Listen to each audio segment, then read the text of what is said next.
nuevo episodio de Biografías Esenciales. En esta ocasión voy a hablar de Mark Hamill, alias Luke Skywalker. Vamos a ver un poquitín por encima su recorrido. Lo primero que hay que comentar, así una cosa que tiene sorprendente de su juventud, vamos a decir, es que su padre era militar y eso le obligó a vivir en muchísimos sitios durante su infancia. Lo mismo estuvo viviendo en Virginia, que luego en California, que sí en Nueva York e incluso en Japón. Pero eso no evitó que él siempre estaba muy enfocado a dedicarse a la interpretación. Era algo que le encantaba en los diferentes teatros de las diferentes escuelas e institutos en los que estuvo estudiando, y por más que su padre quería que se dedicase a su mismo oficio, ¿no? a seguir una carrera militar, no había manera. Él quería seguir la senda de la interpretación, le gustaba también mucho el mundo de la fantasía, pues a través de los cómics, aparte de ver lo que es la propia televisión que tenían en sus diferentes viviendas, y no había manera, ¿no? Incluso una ocasión que, estando en Nueva York, le llevó a la zona de negocios de Nueva York, mientras él estaba en una base militar cercana, pues para ver si le podía encauzar pues como a sus 6 hermanos, ¿no? Vamos a decir, en un trabajo más normal y corriente. Y no había manera. Lo que hizo Mark Hamill en esa ocasión era aprovechar esa estancia en Nueva York para comprar el mayor número posible de entradas para espectáculos de Broadway, teatros y demás espectáculos, porque era lo que le gustaba. O sea, es que eso no se le puede cambiar, esa afición, y era a lo que él quería dedicarse.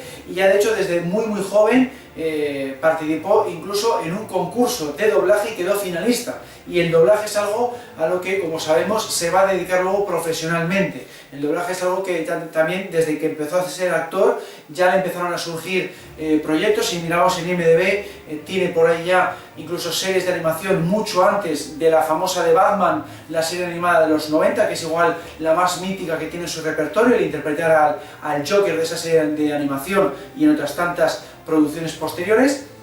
Entonces, es lo que le gustaba, lo de la interpretación, y en cuanto tuvo oportunidad se graduó y se dedicó a estudiar interpretación. Y bueno, pues al principio, pues como cualquier actor, empezó a hacer pequeños papeles en serie de televisión, en sitcom, como por ejemplo Cosas de chicos, que aquí en España pues tuvo un éxito moderado. Y cuando llega a Star Wars, pues es un poquito como Harrison Ford, ¿no? Es un poquitín conocido, pero no se puede considerar que sea una gran estrella, ni mucho menos, ¿no? Tiene algún que otro papel por ahí, entre ellos esa serie, pero poco más, ¿no? Es más o menos una cara desconocida. Lucas, curiosamente, le conocía porque le tuvo en el casting, en la fase de casting de American Graffiti, donde ahí no le escogió, pero aquí sí que llegó a esa fase final del casting de Star Wars con Carrie Fisher y Harrison Ford, y ese fue el grupo que fue escogido. El otro grupo era, si no recuerdo mal, Christopher Walken, William Katt, que se le conocía sobre todo por no sé si fue antes o después, creo que después, hizo lo del el guerrero americano, su gran papel, y Sissy Spacek, creo que era la otra chica que iba para hacer el papel de Leia.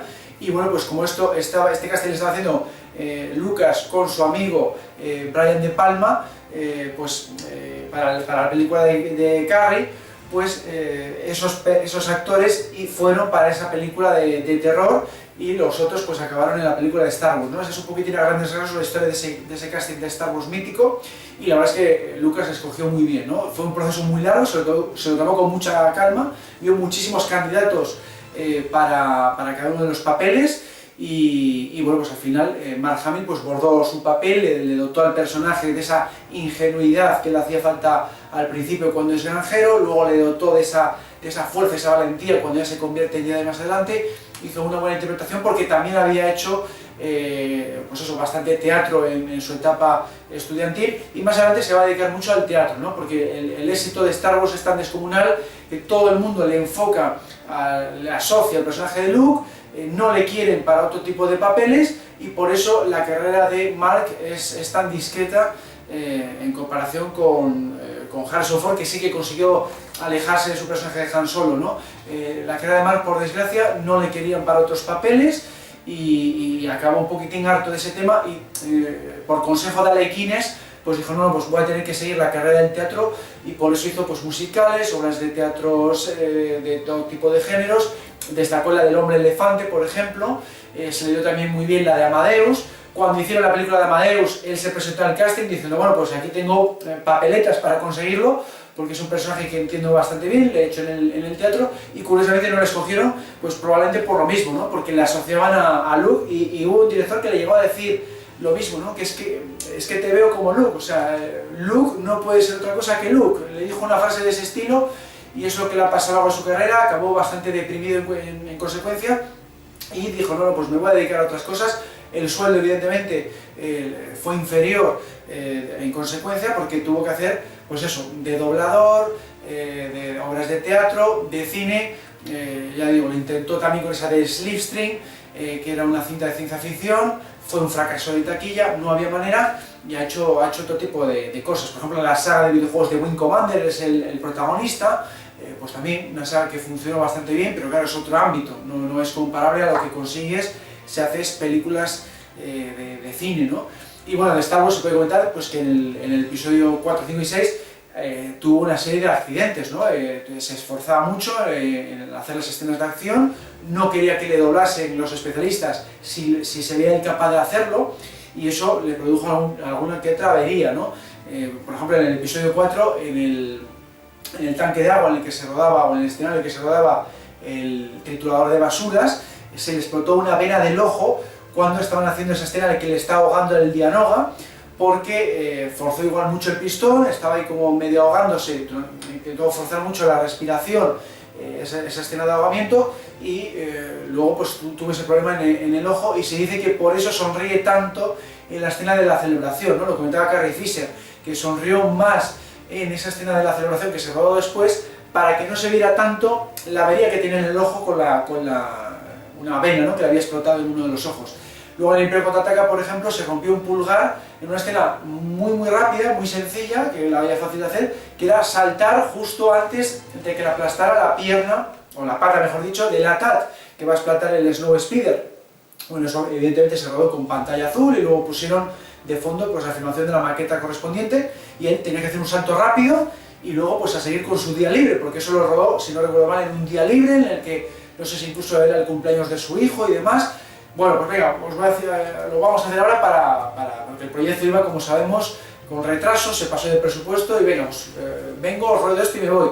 Pues basta que tenía que hacer solo ese salto ese día para que se rompiera un pulgar, que luego en ese mismo rodaje del Imperio Contraataca se le dislocó más adelante en una escena que luego fue eliminada, que es esa famosa escena en la que se rodó el rescate de Luke por parte de Lando encima del halcón milenario. Tenía que arrastrarle con un potente ventilador, simulando como que está ahí volando debajo de la ciudad de las nubes, y tiene que arrastrarle hasta, digamos, esa compuerta superior, mientras Lando está ahí atado a un cable, pues para que no les lleve el viento, al lado de la antena del halcón. Pues esta escena, por desgracia, nunca se ha incluido el metraje de esta escena, que yo recuerdo, ni en el DVD ni en el Blu-ray de la película, pero hay alguna que otra foto, y ocurrió eso, que encima se le deslocó no sé si el mismo pulgar u otro, yo supongo que sea el mismo que ya se había roto en esa escena anterior, y ahí tenemos otro accidente de Mark Hamill, en este caso en el Imperio Contraataca. Y luego en el Retorno del Jedi, la única avería que yo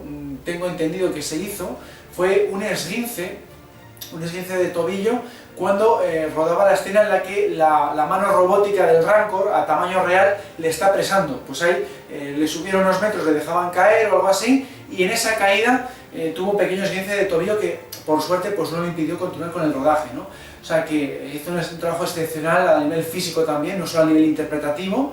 Se esforzó muchísimo con los duelos de espadas de luz. De hecho, estudió incluso un poquitín de artes marciales, que sí kendo, un poquitín de esgrima, aparte de lo que son las coreografías en sí mismas, y le hicieron como miembro honorífico, o sea, vamos a decir, del sindicato de especialistas, por así llamarlo, de ahí en Inglaterra, aunque no tiene el carnet para ser especialistas, porque hay que superar una cantidad de pruebas increíbles, de buceo, con fuego, conduciendo coches y demás. Es muy complicado convertirse en especialista, sobre todo en Inglaterra, por todas las pruebas que hay que superar, pero por todo el esfuerzo que había hecho en estas películas, sí que le hicieron como miembro honorífico, ¿no?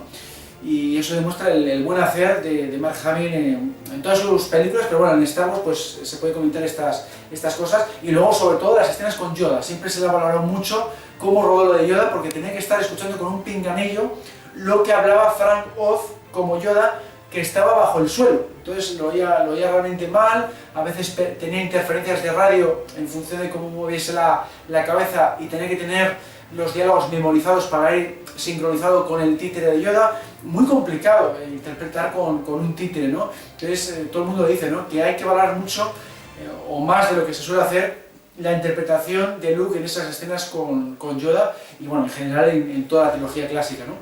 Bueno, el caso es que después de la trilogía clásica, lo que digo, me desasociaba mucho Mark Hamill a Luke, no tuvo mucha carrera, no había manera, nadie le contrataba, y digo, bueno, pues voy a tener que cambiar de rumbo. Por eso hizo tanto de actor de doblaje, destacando la serie de animación de Batman de los 90, entre otros muchos papeles. Se metió también al teatro, y por eso como que desapareció del mapa, no le veíamos tanto a Mark Hamill en la pantalla grande, tampoco en la pantalla pequeña, y ese supongo a grandes rasgos la historia. Y luego pues hacía pequeños cameos, pues por ejemplo el divertido cameo que hacía autoparódico en Jake y Bob en Silencioso Contraataca, que se ponían a luchar con una espada láser contra el protagonista, una escena bastante graciosa y bastante llamativa. Ahí también hace un cameo gracioso Carrie Fisher, y bueno, pues es la típica cinta que se burla un poco del género y concretamente pues de Star Wars en esa escena. Y hacía pues esos pequeños cambios así. Salió más adelante también en Big Bang Theory, otro pequeño guiño también a su persona, porque ahí hacía de sí mismo, pero había referencias a Star Wars. Eso lo ha hecho mucho, siempre se ha reído mucho de sí mismo. Y luego pues ya llegamos a la etapa de la trilogía de secuelas, y bueno, pues él se sorprendió, ¿no?, que se fuera a hacer eso después de tantos años, aunque él lo declaraba en una entrevista del año 83 así, que le había dicho Lucas, que sí, que en torno a 2012 así va a hacer los episodios 7, 8 y 9, y ya declaraba por esa época que sí, que Luke va a estar aislado un poquitín como Yoda y tal. La idea es así, que está por ahí avanzando ya en esos años, y está grabado, está por ahí en internet esa entrevista de los años 80, pero él ya no se lo quería realmente, después de que se tomara el rumbo ese de las precuelas, pues no lo tenía el previsto, y él de hecho en un principio lo quería rechazar, ese regreso a la trilogía de secuelas, pero dice que se le obligaba a aceptarlo porque aceptaron primero Carrie Fisher súper entusiasmada, y Harrison Ford fue después. Cosa que también me sorprendió, porque Harrison Ford en un principio ella quería haber matado a su personaje en el Retorno del Jedi, no le dejaron, pues parece que pudo haber ahí una pequeña discrepancia. Bueno, pues cuando vio que los otros dos aceptaron, pues él dijo, bueno, pues voy yo también, ¿no? Porque si no voy a ser la persona más odiada del fandom de la historia. Entonces lo aceptó, y luego se deprimió cuando vio que solo hacía un cambio en el episodio 7 en el desenlace. Se puso un poquito en forma, adelgazó un par de kilos para estar bien, para que luego fuera ese cameo pues súper deprimido. Carrie Fisher también deprimida, porque era un papel mucho más secundario en proporción a la trilogía clásica, y dice que bueno, que lo pasó fatal. Anthony Daniels les comentaba que les tuvo que animar bastante durante este rodaje, y luego fue bastante mejor la cosa en el episodio 8 en el sentido de que tenían más papel. Pero por parte de Mark Hamill lo llevó también bastante mal, y de hecho lo llegó a declarar en un principio, aunque luego rectificó, quizá porque le dieron un toque para no afectar a la taquilla, de que este no es mi Luke, estoy interpretando un personaje demasiado diferente al que yo he interpretado en la trilogía clásica, pero bueno, es lo que me ha tocado hacer y lo voy a hacer lo mejor posible, ¿no? Declaró eso un poquitín al principio, luego al final acabó diciendo que bueno, que no está mal, que tal, pero originalmente esa fue de su declaración, y es lo que muchos fans pensamos, y por eso también hubo mucha controversia con la película, ¿no? Por el carácter que Rian Johnson, vamos a decir, impregnó a Luke, aunque es verdad que ya digo que desde un principio George Lucas quería hacer eso con Luke, ¿no? Que se aislase, que era reacio a enseñar al nuevo protagonista femenino, que aquí le llamaron Rey, o que originalmente quiero recordar que se llamaba Kira, y era mucho más joven en el boceto original de Lucas. Hay algunas ideas de Lucas que están presentes, y esta era una de ellas, y lo de que muriese Luke también estaba, aunque igual de otra forma, porque Rian Johnson le han dado bastante libertad creativa. En fin, que el episodio 8, pues ya digo, muy controvertido, porque tuvo su taquilla, pero bajó bastante respecto al anterior, gustó a mucha gente, pero a otros tantos no. Por ejemplo, a Disney en sí les gustó porque le han ofrecido una trilogía que se supone que sigue haciendo, pero hace mucho de que no se no se habla más en concreto de esa trilogía de películas nuevas que está haciendo, en fin, una de cal y otra de arena, por decirlo de alguna forma, con ese episodio 8, y el propio Mark Hamill, pues en general se ha sentido bastante decepcionado con ese enfoque, y eso es un poco lo que se puede contar a grandes rasgos de Mark Hamill con la franquicia. Y bueno, hay que comentar también en lo personal que es muy coleccionista de cómics, hasta tal punto que hizo una película documental, en plan mockumentary, de documental falso, sobre el ámbito de los cómics. También hizo un programa de televisión en la que él era presentador, que hablaba del mundo del coleccionismo, no solo de cómics, sino también de todo tipo de cosas, porque luego él se convirtió en coleccionista de Star Wars, de lo mucho que le gustó la saga, y bueno, pues en ese programa, que solo duró una temporada, pues hablaba de coleccionismo, de cómo coleccionar, mostraba otras colecciones, etcétera, etcétera. Y bueno, pues funcionó bastante bien, pero no lo suficiente como para que la cadena le renovase o para conseguir a otra cadena que le renovase por una segunda temporada. Entonces ya ha hecho ahí dos cosillas relacionadas con ese ámbito, y nunca le ha importado ir a convenciones. Por supuesto ha estado en las Celebration, aunque resulta que en esta última, por lo que he oído, ha tenido alguna discrepancia y dice que no va a volver a ninguna otra de las oficiales. Veremos en qué queda la cosa. Y en general pues muy contento con eso, con tratar con los fans, con firmarles autógrafos, con ir a todo lo que haga falta, y sin ningún problema, ¿no? A ver si hay suerte y viene algún evento español tipo Metrópolis Gijón, no estaría mal el poder conocerlo en persona, como ha ocurrido con Anthony Aliens en la última edición de Metrópolis Gijón, que ha sido una maravilla poder conocerlo en persona. Pues oye, a ver si ahora que dice que no va a las Celebration, pues igual viene a convenciones de este estilo no oficiales, ¿no? Sería todo un sueño para todos los fans españoles.